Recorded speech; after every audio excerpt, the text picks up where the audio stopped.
আগের পর্বে আমরা জেনেছি যে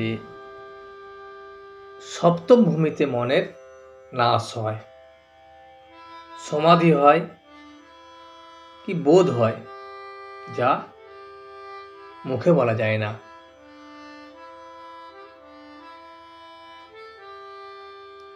আজকে আমরা শুনব অহং কিন্তু যায় না, বজ্জাত আমি, দাস আমি।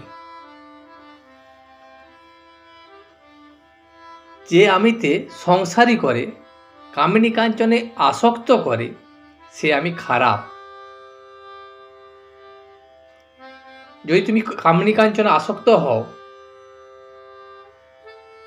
এবং সংসার করলে কামিনী কাঞ্চনে আসক্ত হতে হবে, তাহলে সেই যে আমি, সে আমি খারাপ।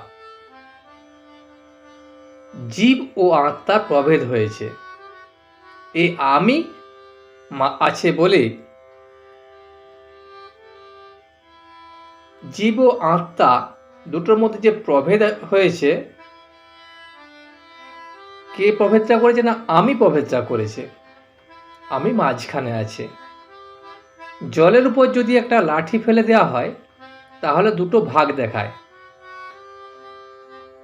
বস্তুত এক জল, লাঠিটার দরুন দুটো দেখাচ্ছে। অহংই এই লাঠি। লাঠি তুমি তুলে লও, সে এক জলই থাকবে। বজ্জাত আমিকে,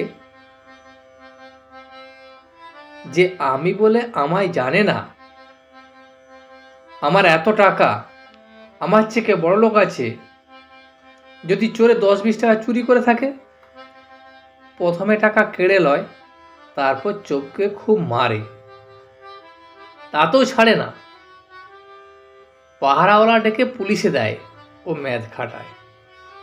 বজ্জাত আমি বলে জানে না আমার 10 টাকা নিয়েছে, এত বড় আস্পর্ধা।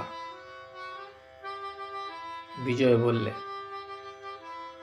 যদি অহং না গেলে সংসারে আসক্তি যাবে না, সমাধি হবে না, তাহলে ব্রহ্মজ্ঞানের পথ অবলম্বন করাই ভালো, যাতে সমাধি হয়।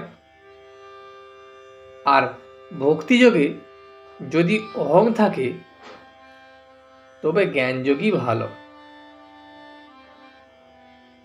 তখন ঠাকুর বলছেন, 2-1টি লোকের সমাধি হয়ে অহং যায় বটে, কিন্তু প্রায় যায় না।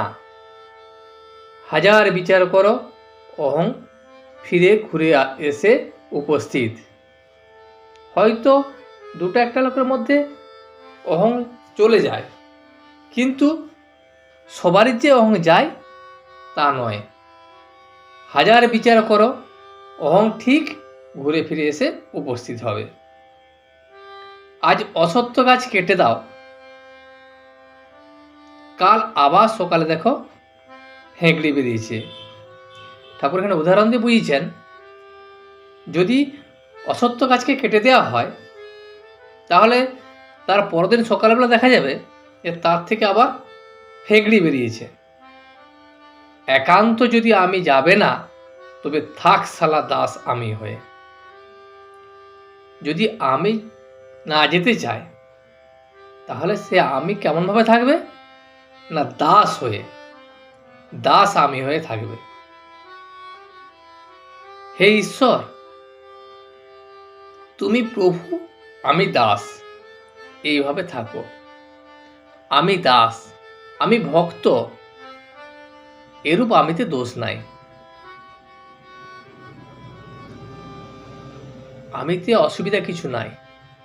যদি সে আমি বলে আমি দাস হয়ে আছি বা আমি ভক্ত হয়ে রয়েছি, এরূপ আমিতে কিছু দোষ নাই। যেমন মিষ্ট খেলে অম্বল হয়, কিন্তু মিছরি মিষ্টির মধ্যে নয়। জ্ঞানযোগ ভারী কঠিন। দেহাত্মবুদ্ধি না গেলে জ্ঞানযোগ হয় না। কলিযুগে অন্নগত প্রাণ, দেহাত্মবুদ্ধি অহংবুদ্ধি যায় না।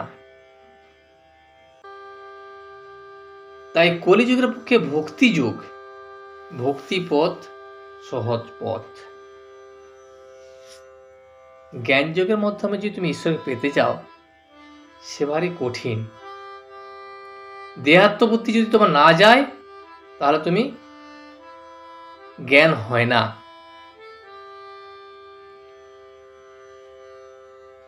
তাই কলিযুগের পক্ষে ভক্তিযোগ, ভক্তিপথ সহজ পথ। আন্তরিক ব্যাকুল হয়ে তার নাম গুণগান করো, প্রার্থনা করো, ভগবানকে লাভ করবে, কোনো সন্দেহ নাই। যেমন জলরাশির উপর বাঁশ না রেখে একটি রেখা কাটা হয়েছে, যেন 2 ভাগ জল, আর রেখা অনেকক্ষণ থাকে না। দাস আমি কি ভক্তের আমি কি বালকের আমি, এরা যেন আমি রেখা মাত্র।